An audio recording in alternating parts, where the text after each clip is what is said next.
Hello everyone, नमस्कार। कैसे हो आप लोग?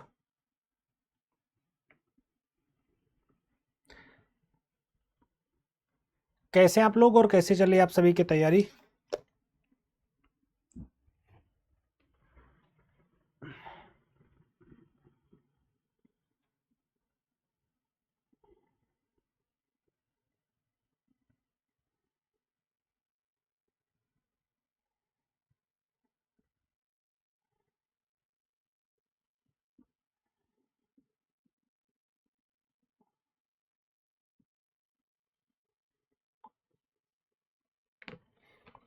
तो आज के सेशन में हम बात करने वाले हैं मिनिमम सपोर्ट प्राइस को लेकर, किसके बारे में? न्यूनतम समर्थन मूल्य को लेकर, कि न्यूनतम समर्थन मूल्य क्या होता है।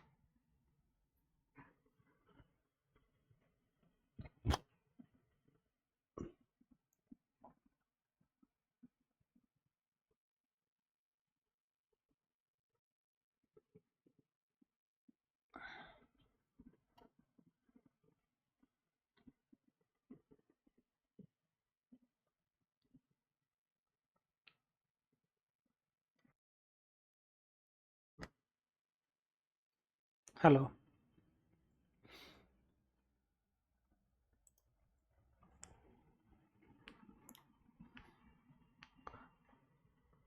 Good afternoon to everyone. आप लोगों का टाइम चेंज हुआ होगा, आपको पता होगा।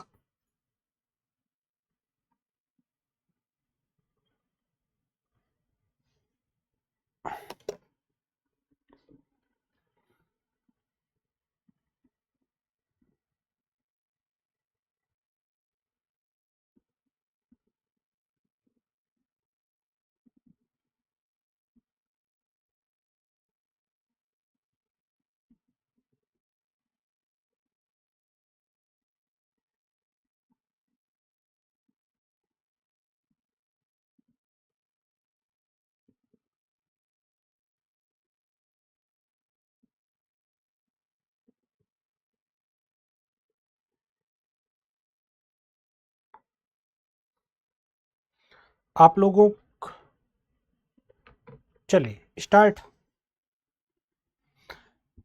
तो पहले हम बात करेंगे न्यूनतम समर्थन मूल्य पर।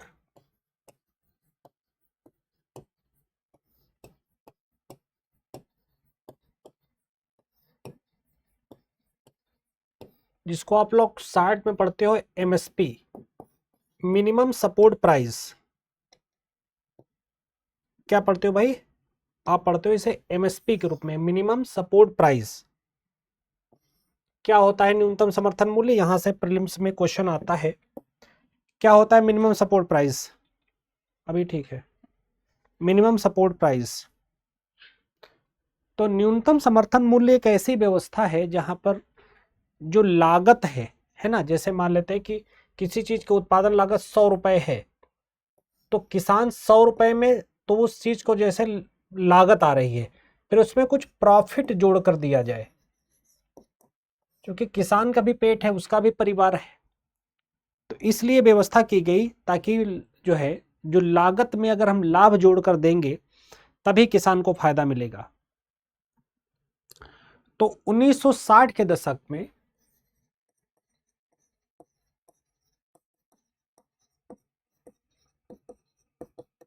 यह प्रारंभ हुई। 1960 के दशक में इसे प्रारंभ किया गया, है ना। इसका जो पर्पज एक ही है, जैसा मैंने बताया कि जो है, लोगों को जो उत्पादन लागत है उसमें लाभ जोड़कर प्रदान किया जाए।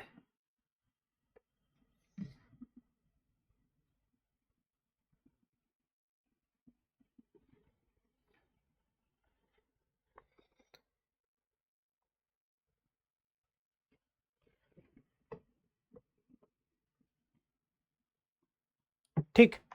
तो एक समिति ने वो कहा था, एम एस स्वामीनाथन समिति, आप लोग जानते होंगे, ना जानते हो तो इसका नाम नोट करिएगा।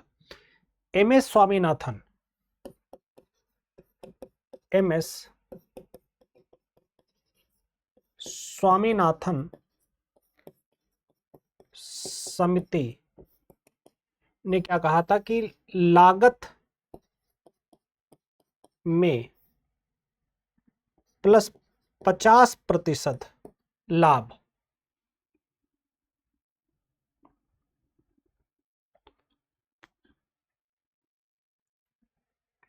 या 50% अधिक जोड़कर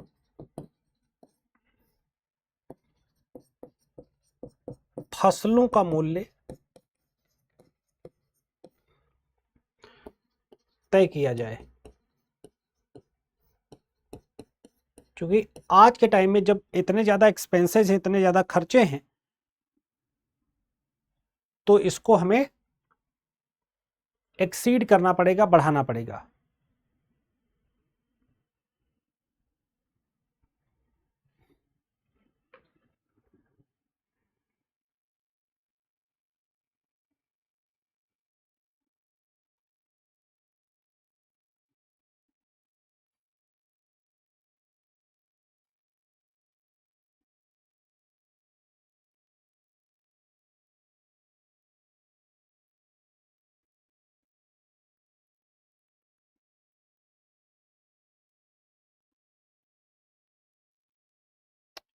ठीक, अब आपको बता दें कि कितनी फसलों पर एमएसपी मिलता है।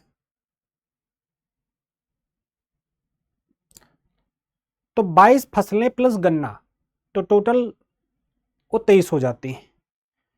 तो जिनमें 22 जो फसलें हैं उसमें 14 खरीफ की फसलें हैं,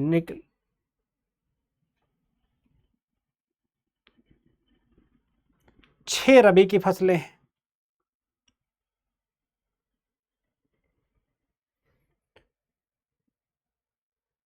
2 नगदी फसलें या व्यावसायिक फसलें हैं,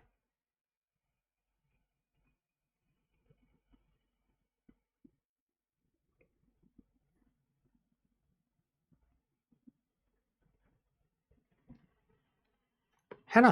तो 22 से 23 फसलें इसके दायरे में आती हैं। अब एमएसपी का महत्व क्या है, क्यों एमएसपी दिया जाए?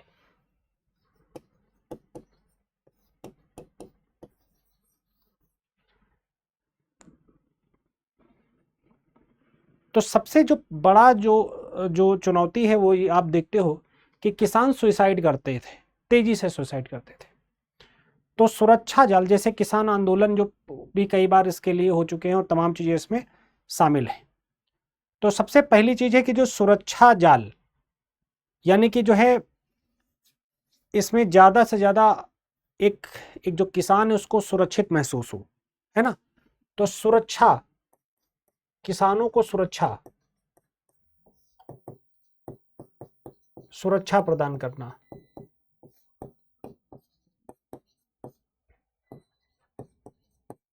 एक शब्द यहां जोड़ना ताकि कंफ्यूजन ना हो, आर्थिक सुरक्षा, कि उनकी फसल का सही मूल्य मिलेगा, आर्थिक सुरक्षा प्रदान करना।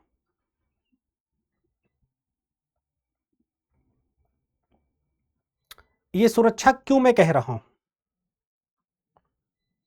ये सुरक्षा मैं क्यों कह रहा हूं, ये सुरक्षा इसलिए कह रहा हूं मैं क्योंकि होता एग्जैक्टली ये है कि जैसे मान लेते हैं कि भारत में गन्ना उत्पादन बहुत ज्यादा होता है और इजराइल में भी गन्ने का उत्पादन होता है, ठीक। लेकिन इजराइल की मॉडर्न टेक्नोलॉजी है तो उनका जो शुगर है वो सस्ता पड़ता है। हमारे यहाँ पुरानी मशीन है तो हमारे यहाँ उत्पादन करना महंगा पड़ता है। अगर महंगा उत्पादन होगा तो महंगा उसका सेल भी होगा, सस्ता उत्पादन होगा तो सेल भी सस्ता होगा। तो इससे क्या होता है, इससे हमारे किसान ही तो प्रभावित होते हैं, ठीक। तो पहली चीज। दूसरा है किसानों की आय में वृद्धि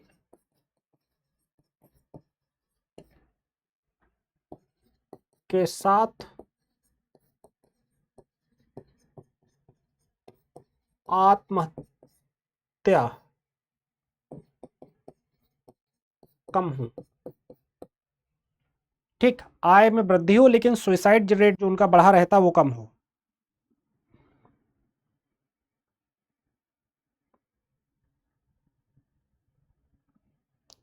ठीक, सरकार का लक्ष्य है फसल विविधीकरण।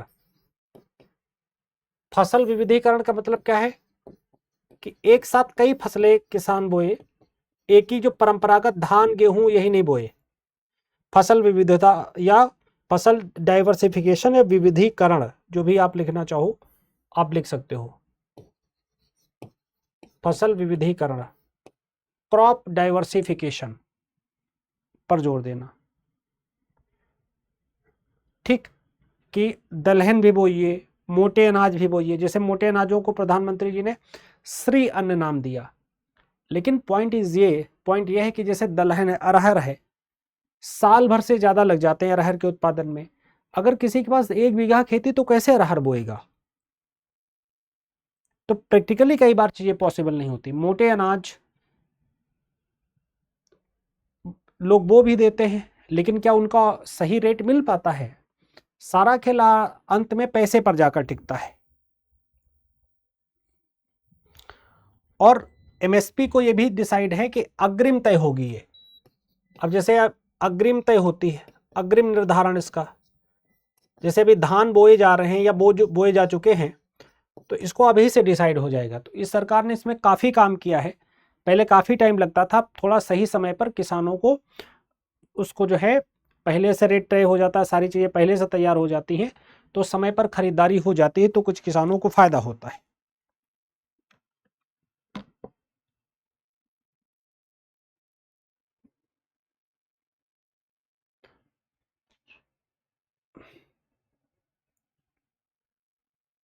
यहां तक बात समझ आ गई है?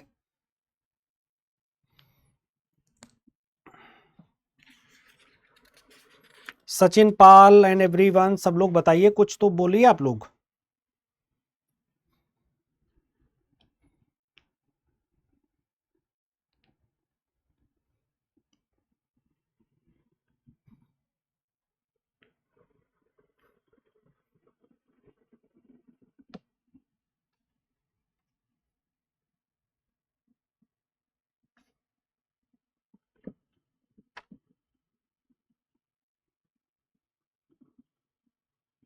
कोई कुछ बोल ही नहीं रहा।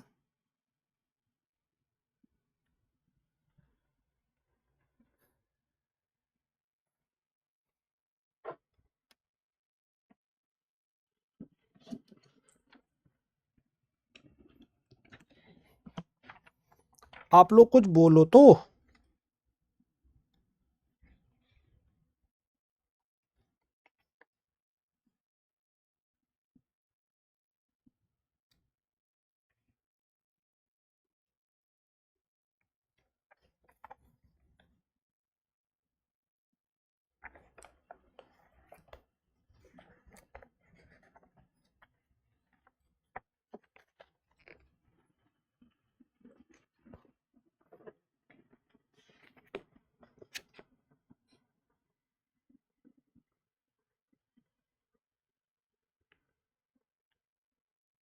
हेडिंग का अर्थ भी बताया करें।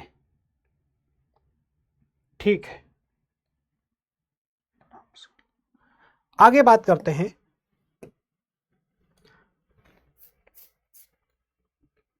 हरित क्रांति, हरित क्रांति से डायरेक्ट प्रश्न आता है। हरित क्रांति, ठीक है, तो हरित क्रांति लाने के पीछे पर्पस क्या था? हरित क्रांति लाने के पीछे जो हमारा पर्पस था वो ये था कि जो किसान है ना, भारत एक कृषि प्रधान देश रहा है, लेकिन किसानों की जो आय है, ठीक ना, तो वो ठीक से थी, बल्कि हम कृषि को मानसून का जुआ बोलते थे। क्या बोलते थे? कृषि को मानसून का जुआ।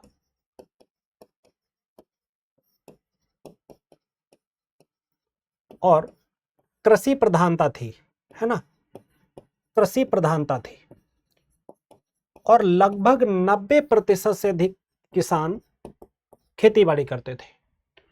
उसके बावजूद जब हमारे यहां पर सूखा पड़ता था या प्राकृतिक आपदाएं आती थी या मानव निर्मित आपदाएं होती थी, तो हमारे लिए खाद्यान्न संकट उत्पन्न होता था। इसके पीछे स्टोरी ये है, हरित क्रांति के पीछे, कि भारत को गेहूं आयात करना था और एक समझौता हुआ था अमेरिका के साथ जिसका नाम था PL 480। तो अमेरिकन ने वो गेहूं भेजा जो सड़ा हुआ था, जो अपने यहां पर वो अपने जानवरों या घोड़ों को खिलाते थे।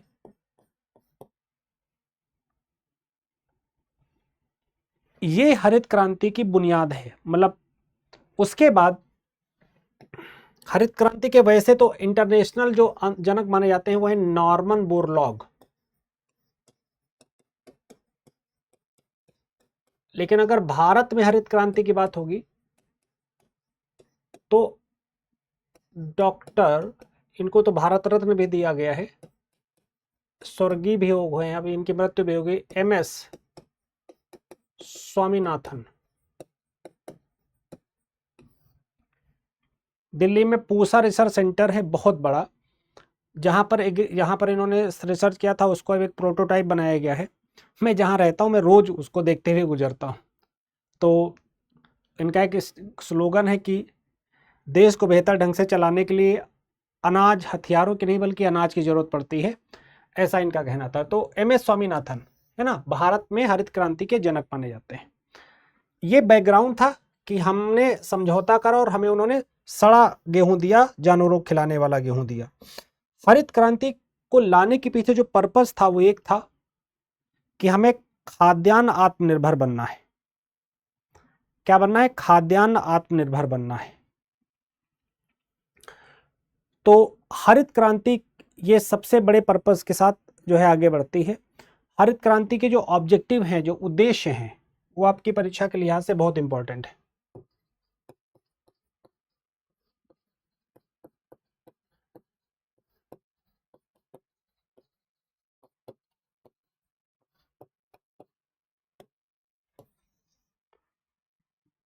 हरित क्रांति बेसिकली जो स्टार्ट हुई थी वो गेहूं की फसल, गेहूं, धान, इन सबसे प्रारंभ हुई थी। ठीक, ये जो है पंजाब, हरियाणा और पश्चिमी उत्तर प्रदेश से प्रारंभ थी। जो पंजाब, हरियाणा, पश्चिमी उत्तर प्रदेश है, ठीक है, यहां पर कैपिटा लैंड बहुत ज्यादा है लोगों के पास, मतलब ठीक ठाक है। और हरित क्रांति के लिए चाहिए ज्यादा पानी, ज्यादा क्या कहते हैं, अच्छे इक्विपमेंट्स, अच्छे फर्टिलाइजर्स, सारी चीजें, बड़ी लैंड होल्डिंग्स, बड़ी भूमियां, है ना। तो ये सब यहां पर उपलब्ध थी। तो यहां पर ये स्टार्ट हुई और उससे जो है यहां पर पैदावार बेहतर हुई। तो हरित क्रांति का जो सबसे बड़ा ऑब्जेक्टिव है वो क्या है कि खाद्यान्न आत्मनिर्भर बनना। भारत क्या बनेगा? खाद्यान्न आत्मनिर्भरता प्राप्त करना। आप लोग हमें बताइए कौन सी ऐसी फसलें हैं जिनमें अभी हम आत्मनिर्भर नहीं बने हैं, बताइए जल्दी से।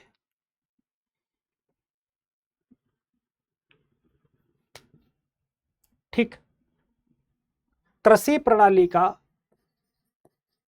कृषि हमारे यहाँ बहुत परंपरागत होती, तो कृषि प्रणाली का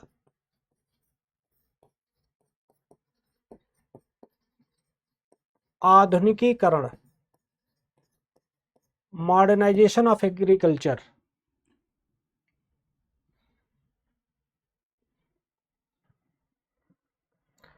ग्रामीण और औद्योगिक श्रमिकों को रोजगार प्रदान करना। बताइए आप लोग जो मैंने पूछा है। एवं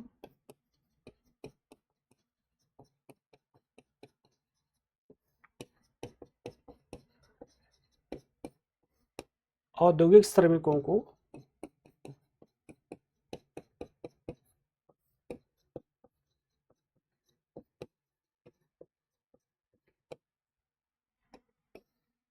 रोजगार प्रदान करना। ठीक, और ऐसे पौधे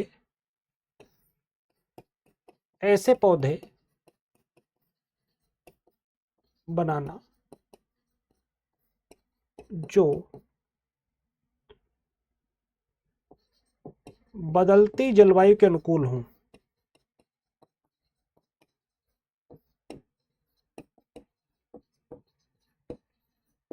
कि जरा सी हवा आई वो पूरे धान गिर गए, गेहूं गिर गए, सरसों गिर गई, तो किसान क्या होता है, बर्बाद हो जाता है। जो दो ऐसी चीजें जिनको हमें आयात करना पड़ता है, उसमें एक है तेल, खाद्यान्न तेल,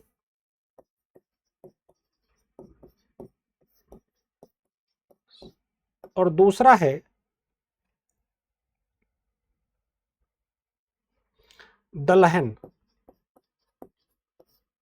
इन दो मामलों में, और इनके बड़े उत्पादक देश हैं, दलहन के तो हम सबसे बड़े उत्पादक हैं, लेकिन सबसे बड़े उपभोक्ता भी हैं, और हमारी जितनी जरूरत हमारी है उतना ये उत्पादन नहीं हो पाता है। ठीक, तो ये जो है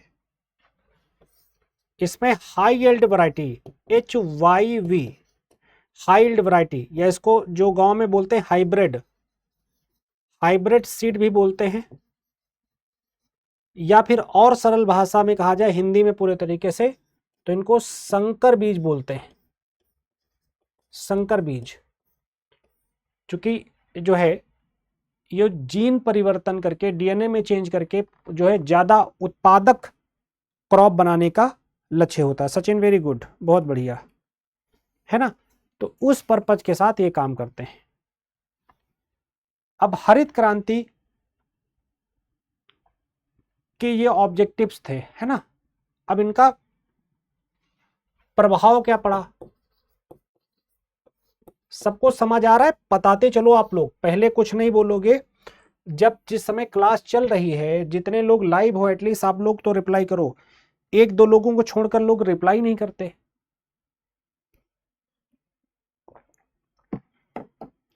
तो प्रभाव हमेशा किसी चीज के दोहरे होते हैं, है ना। एक तरफ सकारात्मक प्रभाव, एक तरफ नकारात्मक प्रभाव। हर सिक्के के दो पहलू होते हैं।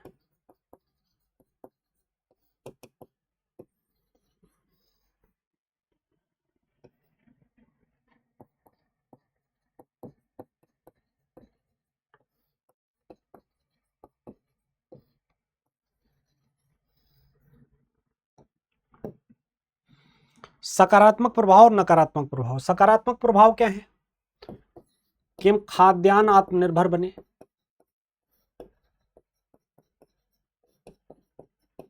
आत्मनिर्भरता से खाद्यान्न निर्यातक राष्ट्र बन गए।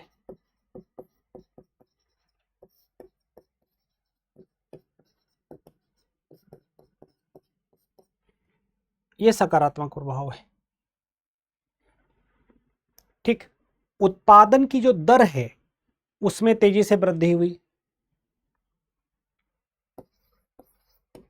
जैसे प्रति बीघा या हेक्टेयर वो उत्पादन दर कम थी, उत्पादन की दर में वृद्धि हुई। ठीक, नकारात्मक प्रभाव क्या है कि पर्यावरणीय समस्याएं पैदा हो रही हैं।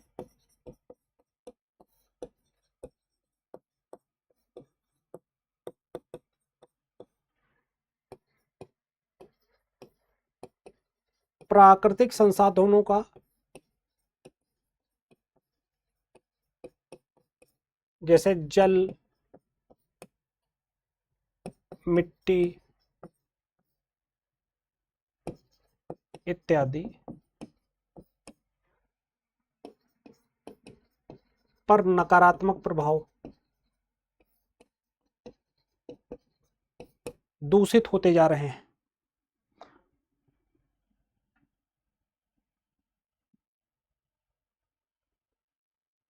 ठीक, खाद्य मुद्रास्फीति में कमी,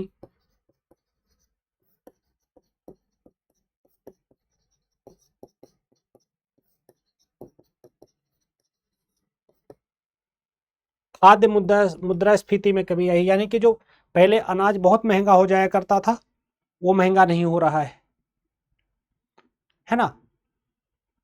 फिर उत्पादन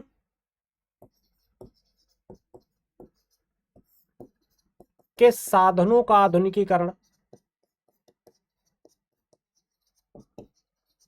आज ड्रोन भी प्रयोग हो रहे हैं, है ना, एग्जाम्पल के लिए ड्रोन प्रयोग हो रहे हैं या नई तकनीक प्रयोग हो रही है। इस तरफ हम बेहतर कर रहे हैं।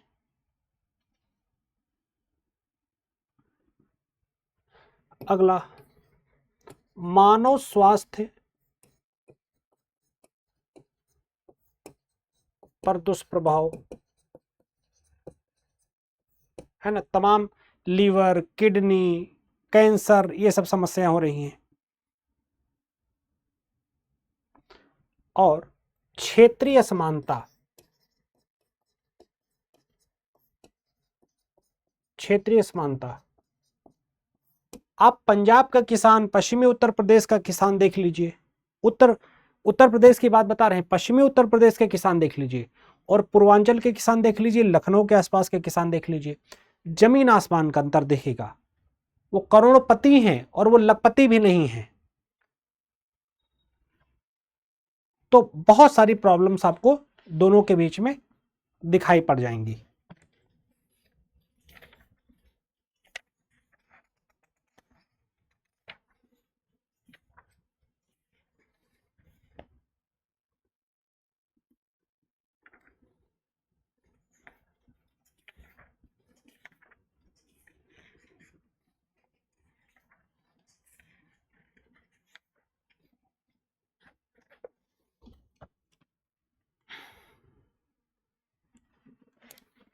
क्लियर है यहां तक?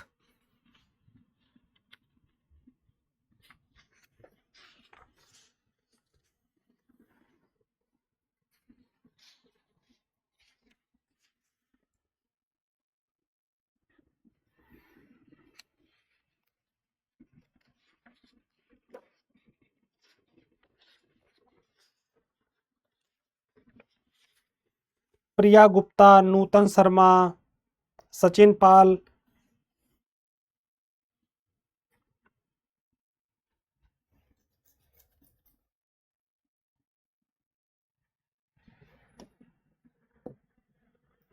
रिप्लाई नहीं करते आप लोग।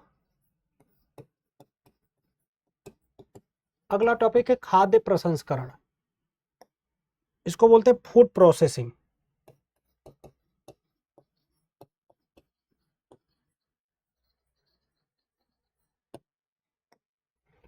प्रसंस्करण का क्या मतलब होता है? खाद्य तो मान लो समझ आ गया कि जो चीजें हम यूज में लाते हैं वो खाद्य पदार्थ है। प्रसंस्करण का क्या मतलब हुआ? जैसे भी एक बच्चे ने बोला ना कि हेडिंग का भी मतलब बता दीजिए। तो प्रोसेस का मतलब होता है, ऐसे समझिए कि जैसे मान लेते हैं कि आप कोई चीज है जो प्रयोग में लाते हैं।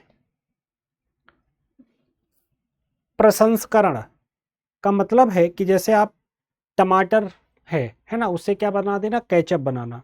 जैसे अक्सर हमारे यहाँ पर पाया जाता है कि बहुत सारी फसलें, बहुत सारी सब्जियां, बहुत सारे फल, माना गया है कि लगभग कई सारी चीजें जो है वो खराब हो जाती है। 30 से 40% इनकी खराब होने की दर है।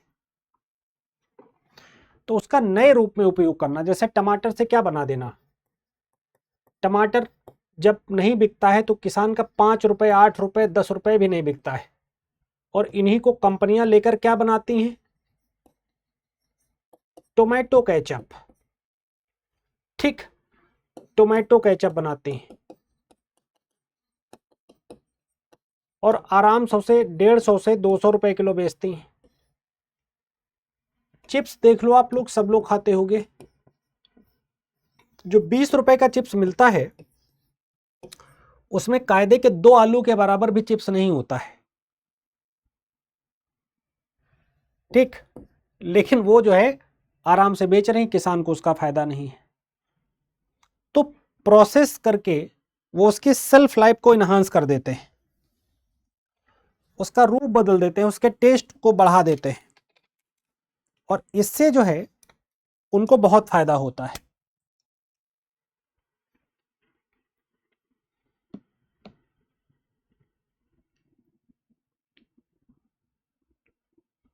तो लिखिएगा खाद्य प्रसंस्करण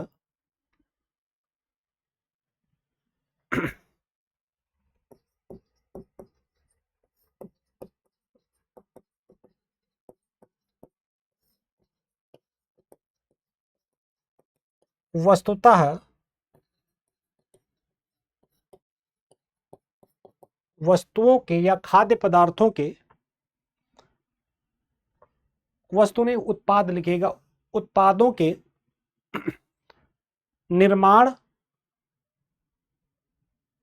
एवं मूल्य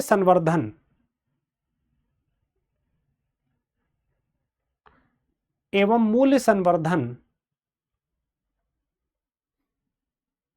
की प्रक्रिया से जुड़ा है।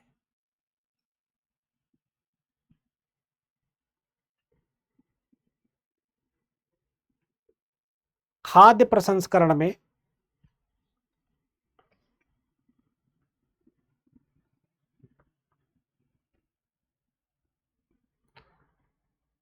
वस्तुओं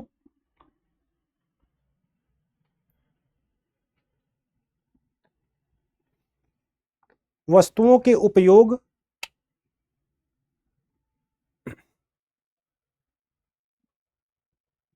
के लिए उसका स्वाद, रूप,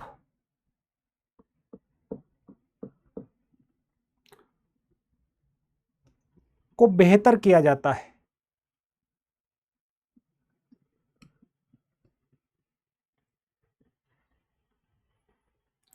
इसका उद्देश्य उसकी उपयोगिता बढ़ाना,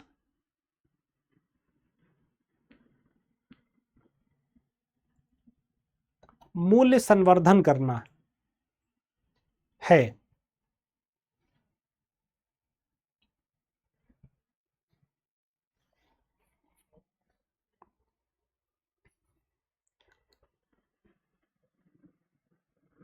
पूर्ण विराम। खाद्य प्रसंस्करण उद्योग मंत्रालय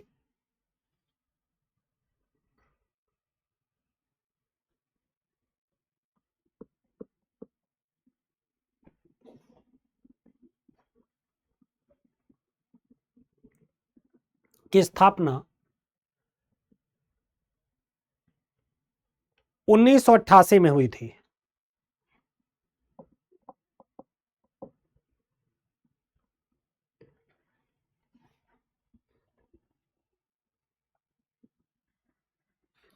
एक संस्था है जिसका नाम है फिक्की। फिक्की के अनुसार भारत में खाद्य उत्पादन उद्योग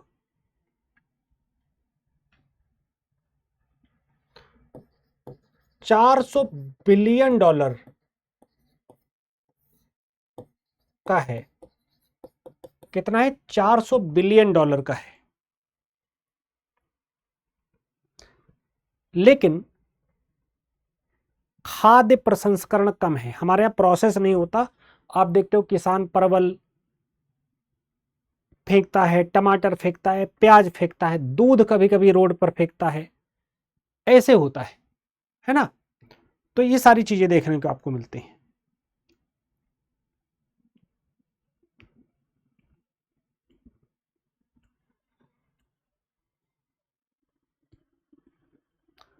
मतलब हमारे यहाँ प्रोसेसिंग का ये बुरा हालत आलम है कि 2% के आसपास चीजों की प्रोसेस होती है, जबकि चीन के बाद फल और सब्जियों के मामले में हम दूसरे नंबर पर हैं। उसके बाद 2% फल सब्जियां हमारे यहाँ प्रोसेस होती हैं, बाकी सब या तो यूज हुई या तो फेंक दी गई, खराब हो गई। तो एग्जैक्टली नंबर इनमें याद नहीं रखने, मोटा मोटी आपको याद रखना है ना, क्योंकि इतना डिटेल में कैसे याद कर पाओगे। 2% फल, 8% सब्जियां, समुद्री उत्पाद 35%।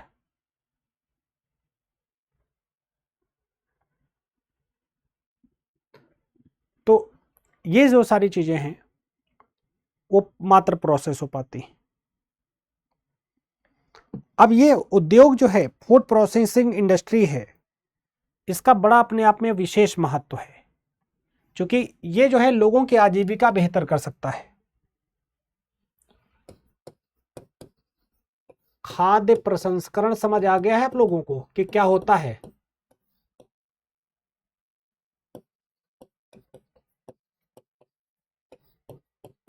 खाद्य प्रसंस्करण का महत्व।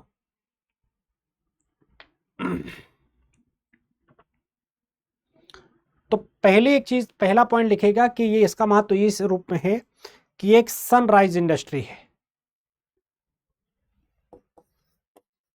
या एक सनराइज उद्योग है। सनराइज उद्योग कौन से होते हैं? जो भी उभरे हैं, जिनमें असीमित संभावना है। क्योंकि इतना अगर फल सब्जियां खराब हो रही हैं, मूल्य संवर्धन,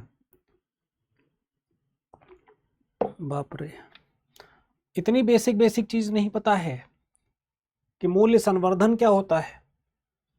बहुत मुश्किल है। मूल्य संवर्धन का मतलब होता है मूल्य बढ़ना।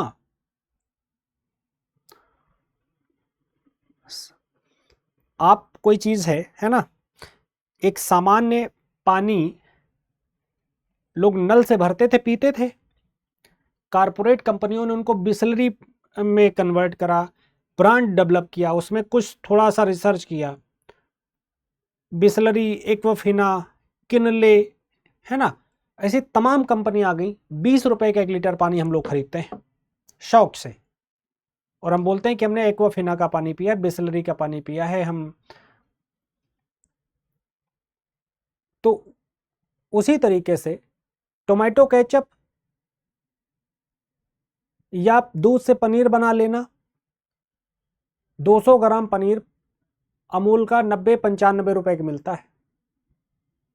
और अगर किसान का दूध ना बिके तो उसके पास ऐसी समझ या ऐसी तकनीक नहीं पता है, वो दूध को जाए जाने देता है, खराब हो जाता है, फट जाता है।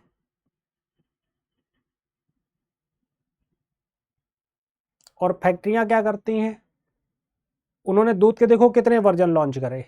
एक दूध जो फुल क्रीम, फिर टोन्ड, दही बनाते हैं, उसी से वो मट्ठा बनाते हैं, घी बनाते हैं। उसी चीज के कितने यूज करें, कॉमर्शलाइजेशन का तरीका बस उनको पता है। तो सनराइज इंडस्ट्री का मतलब होता है, जैसे ये शब्द नहीं समझ आए तो समझ आता है, जहां पर उसकी बहुत संभावनाएं हैं। आगे जब हमारा देश आज भी 60% कृषि से जुड़ा है, फल सब्जियां इन सब में हम चीन के बाद दुनिया में आगे हैं अनाज के उत्पादन में, तो और जबकि वेस्ट हमारा ज़्यादा होता है, तो इसमें संभावना है अगर लोग इसमें पैसा लगाएं। ठीक। दूसरा, रोजगार भी सृजित होगा, रोजगार सृजन, रोजगार सृजन की संभावना है कि रोजगार सृजित हो सकता है ना। जैसे फूड प्रोसेसिंग इंडस्ट्री लगेगी तो क्या होगा, लोगों को रोजगार मिलेगा, क्योंकि कोल्ड चेन विकसित होंगी।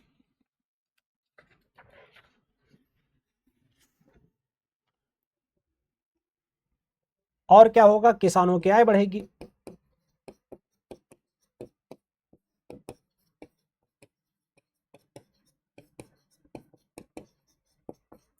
किसानों की आय में वृद्धि होगी।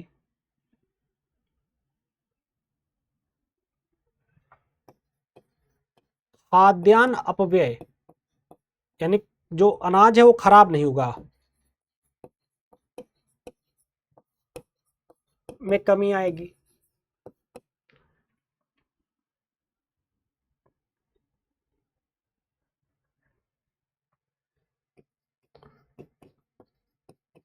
खाद्यान्न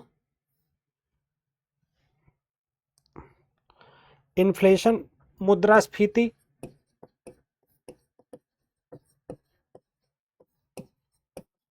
में कमी आएगी।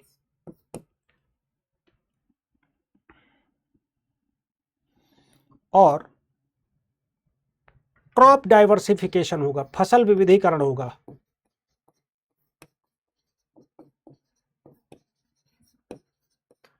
अब देखो हमारे यहाँ पर क्या होता है कि वो चीजें जो प्रैक्टिकली उतना नहीं फॉलो हो पाते हैं, तो जब पॉलिसी अच्छी होए, इम्प्लीमेंटेशन अगर घटिया है तो काम नहीं होगा। पॉलिसी अच्छी होने के साथ उसका इम्प्लीमेंटेशन भी अच्छा हो। अब कोई आदमी ऐसा करना चाहता है, इतने विभागों से अनुमति लेनी पड़ती है कि उसके बाद उसकी कमर टूट जाती है, पैसा नहीं है, इतने ज़्यादा उसको स्वीकृतियां चाहिए।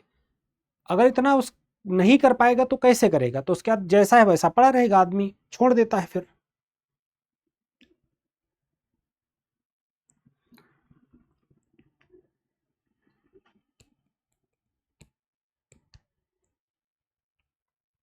ठीक, यहां तक क्लियर है?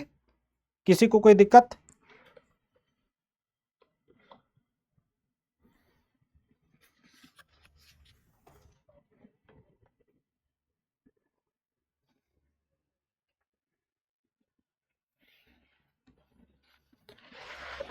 किसी को कोई प्रॉब्लम यहां तक?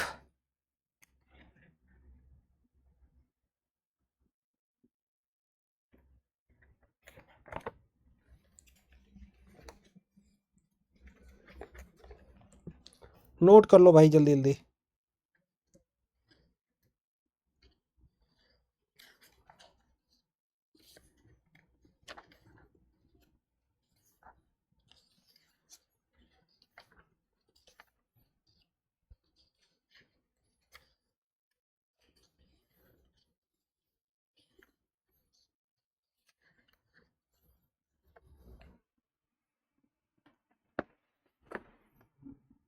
अगला टॉपिक है खाद्य सुरक्षा।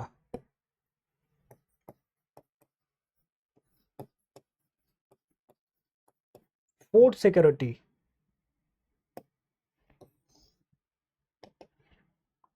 खाद्य सुरक्षा। खाद्य सुरक्षा का क्या मतलब है?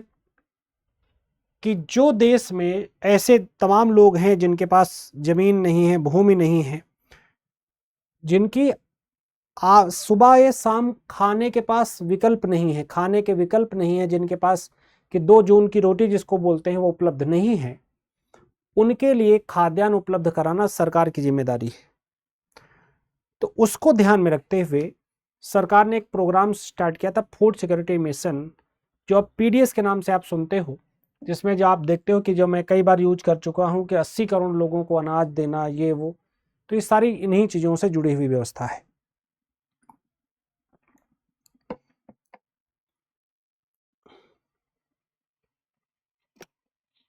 अच्छा, फिक्की से ले लाइसेंस के लिए आपको क्या चाहिए? आपको लाइसेंस लेना है क्या?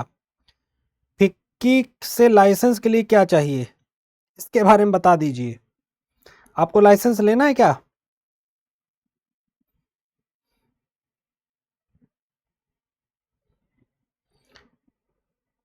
वो फिक्की से नहीं, एफएसएसआई से लाइसेंस लेने की जरूरत पड़ती है।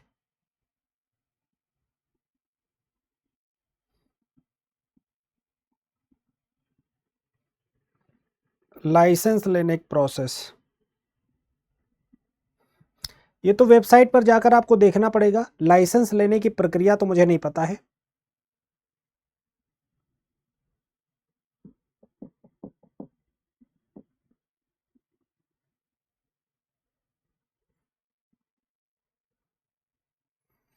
जब उसके पोर्टल पर जाओगे तो आपको वहां पर सारा चीज दिया होगा, वो आपको पता चल जाएगा। तो देखिए, खाद्य सुरक्षा में 4 बातें जरूरी होती हैं। एक है उपलब्धता,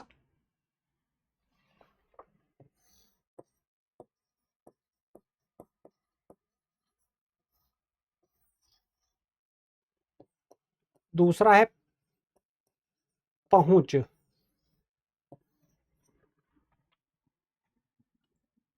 फिर है उप वितरण, उपभोग लिखो, और फिर है स्थिरता। स्थिरता, ये 4 चीजें चाहिए आपको फूड सिक्योरिटी के लिए। हाँ, तो आप इसकी फिक्की की वेबसाइट पर जाइएगा, आपको पता चल जाएगा।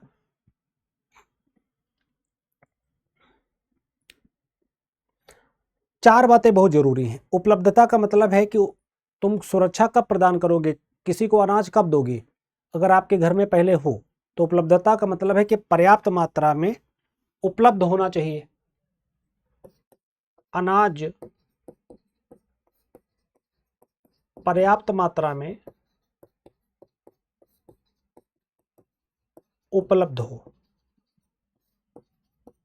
है ना। खाद्यान्न आपूर्ति तो तभी हो पाएगी ना जब पहले उपलब्ध होना चाहिए।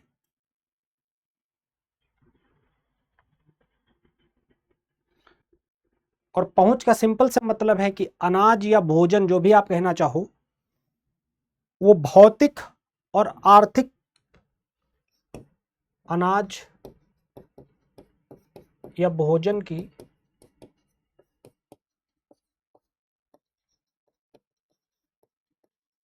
भौतिक पहुंच, भौतिक रूप से आपके पास वो उपलब्ध होना चाहिए।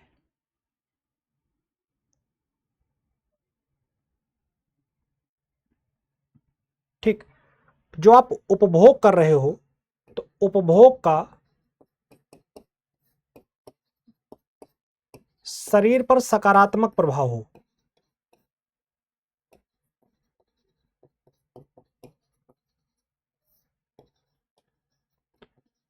जैसे आजकल मोटापा एक बड़ी समस्या है, जो मोटापा है वो एक बहुत बड़ी समस्या है ना। उसको कंट्रोल करने के लिए जैसे केरल ने एक बहुत पहले एक टैक्स लागू किया था, फैट टैक्स करके। तो जो फैटी जैसे बर्गर, मोमो, बर्गर, पिज्ज़ा, ये सब जितनी भी चीज़ें हैं उन पर एक्स्ट्रा टैक्सेस लगते हैं, ताकि जब महंगा पड़ेगा तो लोग कम खाएं। हालांकि लोग कम खाना बंद नहीं करते, लोग ज़बरदस्त तरीके से खाते हैं, है ना। स्थिरता का मतलब है जलवायु परिवर्तन,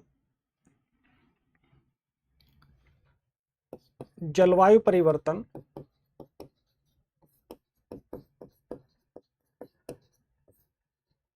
एवं पहुंच की बाधाओं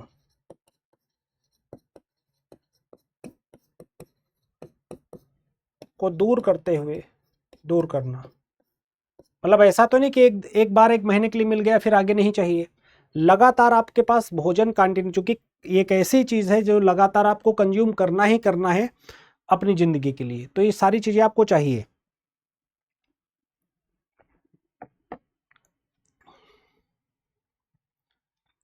तो एक संस्था है FAO, food and agriculture organization, ठीक है, लिखेगा FAO के अनुसार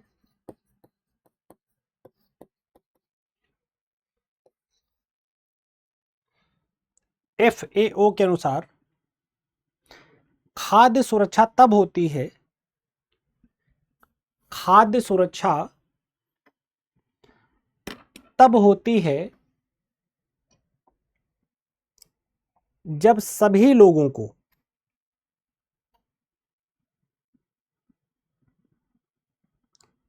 जब सभी लोगों को हर समय जब सभी लोगों को हर समय पर्याप्त,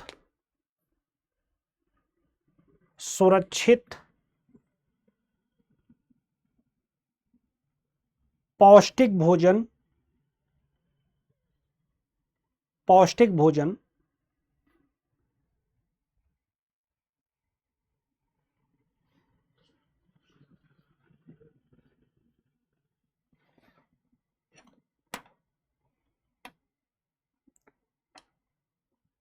तक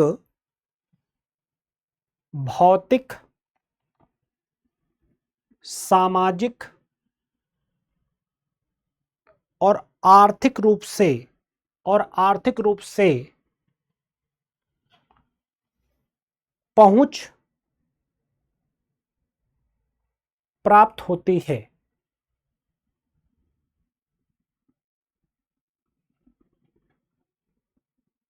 पहुंच प्राप्त होती है जो हमारे जीवन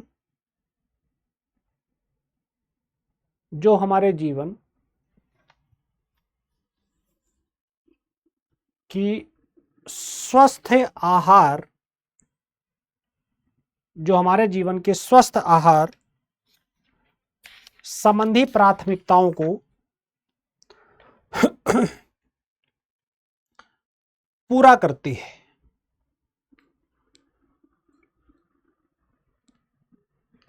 प्राथमिकताओं को पूरा करती है। अब आप हम लोगों को बताओ, अभी आपने सतत विकास लक्ष्य पढ़े हैं 2 दिन पहले। सतत विकास लक्ष्य में खाद्य सुरक्षा को किस सतत विकास लक्ष्य से आप जोड़ोगे? बताइए।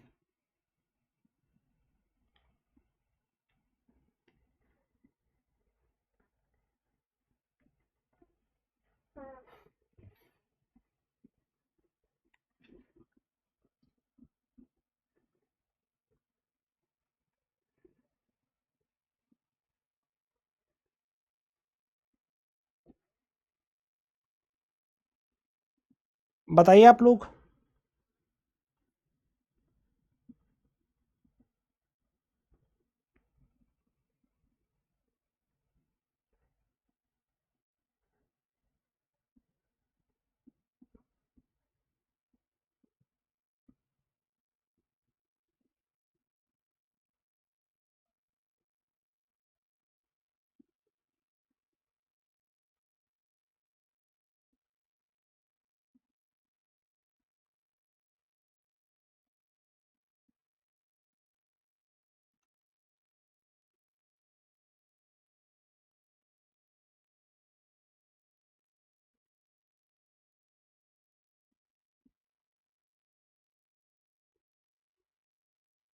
वाह।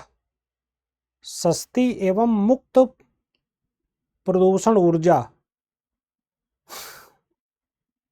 आप लोग क्या कर रहे हो? ये सस्ते और मुक्त प्रदूषण ऊर्जा में आएगा खाद्य सुरक्षा? आप लोग ठीक से पढ़ लिख नहीं रहे हो क्या? उत्तम स्वास्थ्य एवं खुशहाली, बहुत बढ़िया। दूसरा सतत विकास लक्ष्य क्या है?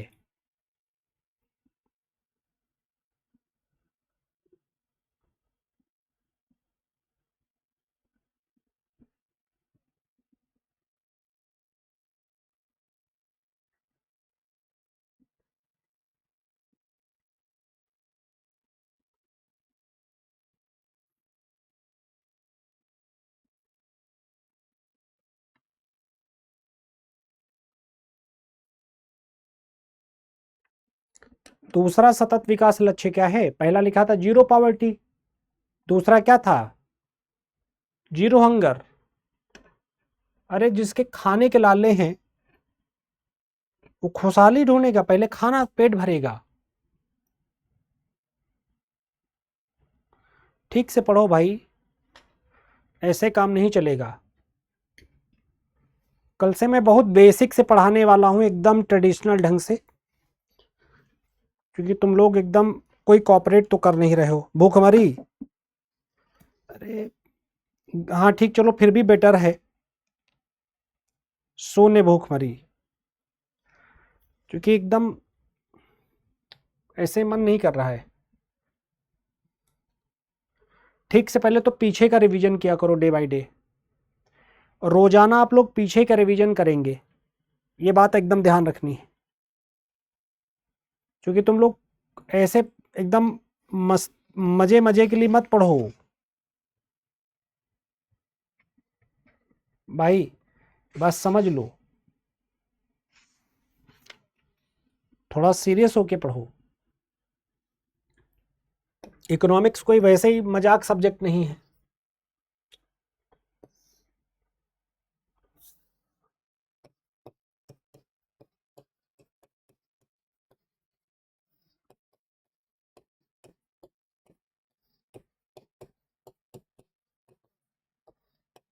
सार्वजनिक वितरण प्रणाली,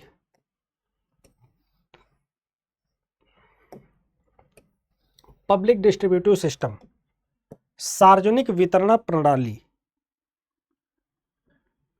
देख रहे हो, उत्तम स्वास्थ्य खुशहाली, फिर अभी भी इनको उत्तम स्वास्थ्य और खुशहाली ही समझ आ रहा है। अच्छा क्या मैं कहूँ।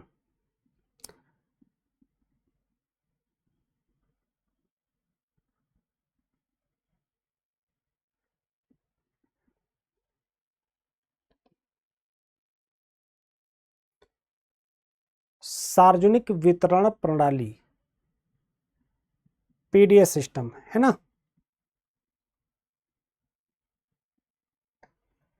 लिखेगा पब्लिक डिस्ट्रीब्यूटिव सिस्टम या डिस्ट्रीब्यूशन सिस्टम। लिखेगा भारत में खाद्य सुरक्षा सुनिश्चित करने,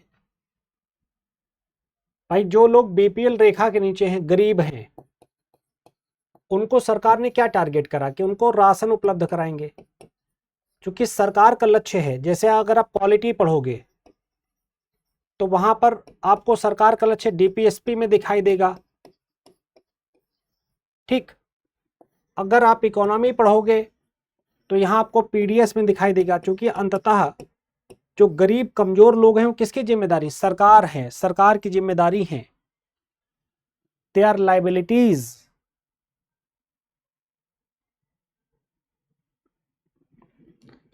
तो लिखेगा सार्वजनिक वितरण प्रणाली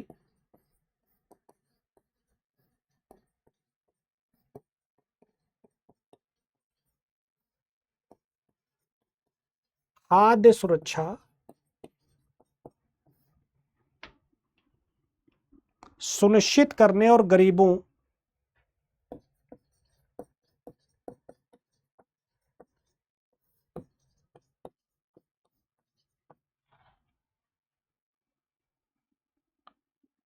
को रियायती दर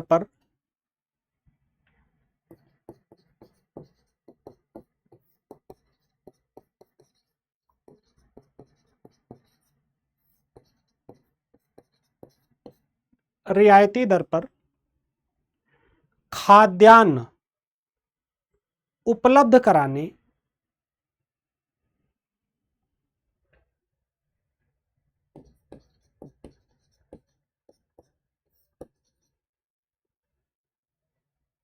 या रियायती दर भी मत लिखो, अनाज उपलब्ध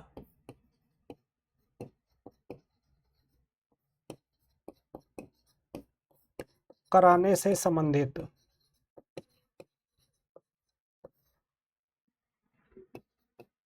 योजना है।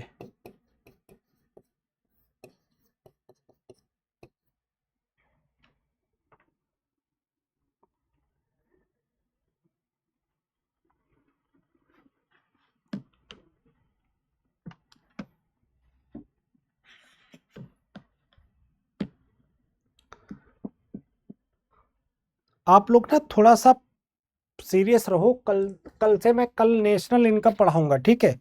मैं पहले बेसिक बेसिक चीजें पढ़ाऊं, क्योंकि मुझे लग रहा है कि तुम लोग थोड़ा सा दिक्कत महसूस कर रहे हो।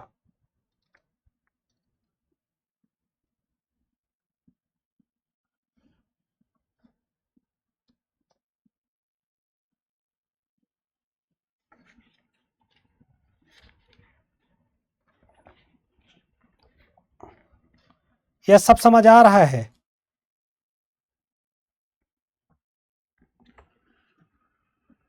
आप लोग आज मुझे बताओ, थोड़ा रिव्यू बताओ, क्योंकि मैं उससे बड़ा जो है चिंतित हूं। आप लोग बताओ समझ आता है कि नहीं आता है?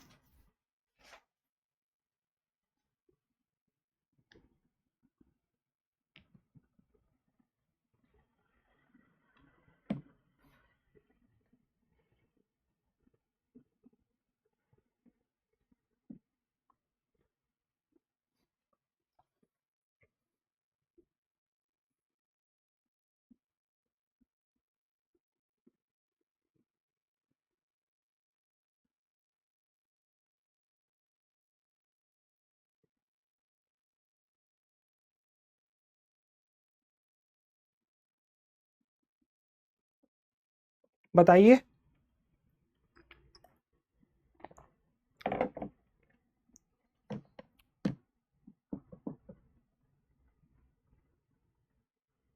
थोड़ा जल्दी लगता है, थोड़ा क्लियर नहीं हो, सब कुछ समझ आ रहा है। तो जब नूतन अगर जल्दी लगता है तो आप बोलो तो बेटा, अगर नहीं बोलोगे तो कैसे काम चलेगा? अगर जैसे आपको नहीं समझ आए तुरंत आप बोलो कि सर नहीं समझ आया, दोबारा मैं 10 बार 15 बार 20 बार जब तक बताऊंगा, लेकिन जब समझाऊं तो ठीक से समझो, नोट्स का रिवीजन ठीक से करो, सीखो ठीक से। सब लोग बताओ अपना अपना।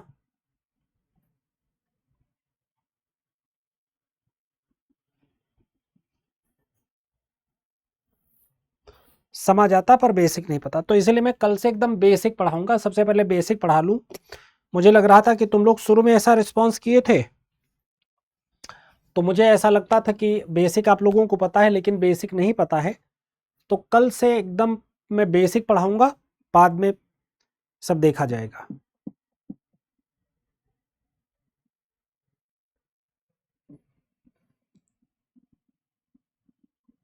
और सब लोग बताओ। आप बहुत अच्छा पढ़ाते हैं। नहीं वो तो हमें पता, it's the beneficial for the mens, everything is beneficial, zero से लेकर शिखर तक। सब बहुत बढ़िया। देखो, इकोनॉमिक्स हो या कोई भी विषय जो मैं पढ़ाते हैं, हम पढ़ाते हैं, उसमें दिक्कत आपको नहीं आएगी। पर देखिए, हम लोग, जैसे मैंने कई बार कहा कि हम लोग प्रत्यक्ष रूप से आमने सामने नहीं हैं, तो योर कमेंट इज एवरीथिंग। आप जो कमेंट करते हो वो सबसे बड़ी चीज़ होती है ना। तो आप लोग प्लीज़, आपसे रिक्वेस्ट है कि आप लोग, जैसे मैं बोलता हूँ एक कंसेप्ट पढ़ाया मैंने, है ना, आप उसको तुरंत बताओ कि समझ आ गया। आप या तो लिखने में लगे रहते होगे या आप कमेंट नहीं करना चाहते हो, थोड़ा सा अपने आप को एक्टिव रखो क्लास में, है ना। यहाँ इकोनॉमिक्स जैसे विषय में आप रट नहीं सकते, रटने के लिए मात्र 10% 15% चीज़ें हैं यहाँ पर। रटोगे सब एक मिल जाएगा, सब गड़बड़ा जाएगा। यहाँ पर आपको हर वो चीज़ समझनी पड़ेगी, क्योंकि एक ही, जैसे इकोनॉमिक्स एक ऐसा विषय है जो तलवार की धार पर चलता है। मार्केट में ज़्यादा पैसा हो जाए तो आफत, कम पैसा रहे तो आफत, ज़्यादा पैसा हो जाए, सरकार चीज़ों के रेट बहुत घटा दे तो इन्फ्लेशन बढ़ जाए, तो जो है वस्तुएं जो है कौड़िक भाव बिकने लगेंगी। सरकार चीज़ों के रेट महंगे कर दे तो मार्केट में इन्फ्लेशन आ जाता है, रुपया कौड़िक भाव हो जाता है। तो एकदम स्ट्रेट तलवार की धार पर रखना होता है। बैंक कह दें कि नहीं, बड़ा जो है किसान लोगों को पैसा उधार लेने में दिक्कत होती, ब्याज दर में घटा दूं, तो पता लगा चीज़ों के दाम इतनी तेजी, जो लोग खूब पैसा लेंगे, चीज़ों के दाम इतनी तेजी के साथ बढ़ने लगेंगे कि जो अमीर है वो तो ठीक है, बाकी सारा वर्ग एकदम तबाह हो जाएगा।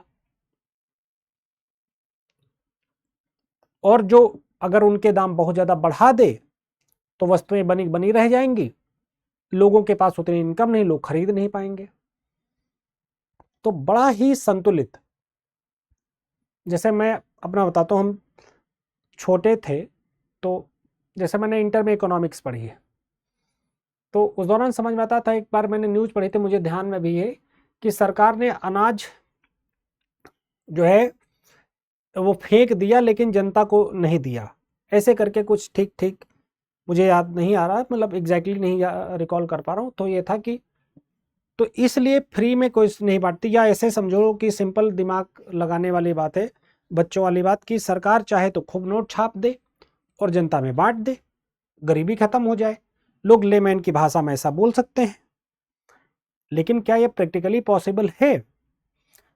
एक जैसे वेनेजुएला ने, जिम्बाब्वे ने, इनफैक्ट और कई सारे देशों ने कई बार क्या किया कि खूब नोटें छापी, तो पता लगा लोग झोला भर भर के पैसा ले जा रहे हैं और पॉलीथीन में सब्जियां लेकर आ रहे हैं। तो रुपए के मूल्य को संतुलित रखना बहुत जरूरी। जैसे आपने देखा होगा, क्यों लोग बोलते हैं कि डॉलर के मामले में रुपया डाउन हो रहा है, क्योंकि वैसे रुपए की वैल्यू डाउन हो रही है।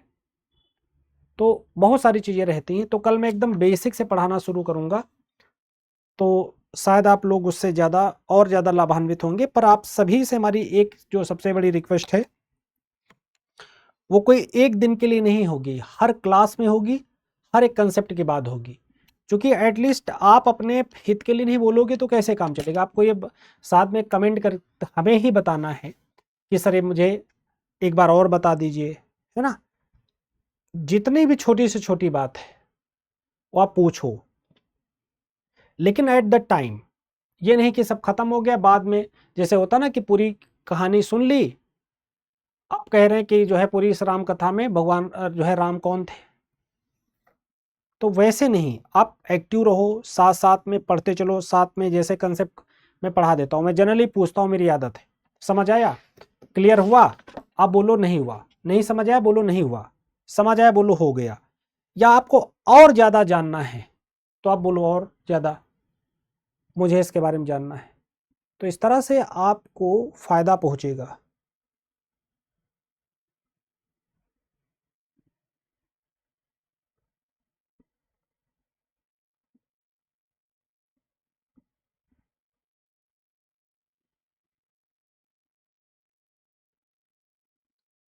स्क्रीन ब्लैक तो नहीं हुई है, सब ठीक है। टेक्निकल इशू हुआ करे तो आप लोग रिफ्रेश किया करो, तो वो ठीक हो जाता है। Understand your point perfectly from now on. ठीक, देखो मैं ये जानता, मैं बहुत सालों से पढ़ा रहा हूँ तो मुझे पता है कि समझ आता है, लेकिन एक चीज़ होती है ना कि क्लास का रिस्पॉन्स बड़ा मायने रखता है कि आप लोग कैसे रिस्पॉन्ड करो। अब मुझे पता चला, जैसे मैंने वर्ड यूज करा, मुझे पता चला कि ये तो कोई नहीं बोल रहा है तो पता होगा, तो एक शब्द नहीं समझ आने से आपको पूरा कंसेप्ट आपका हिल जाएगा। ठीक, तो कल से हम लोग आगे करेंगे। Thank you very much.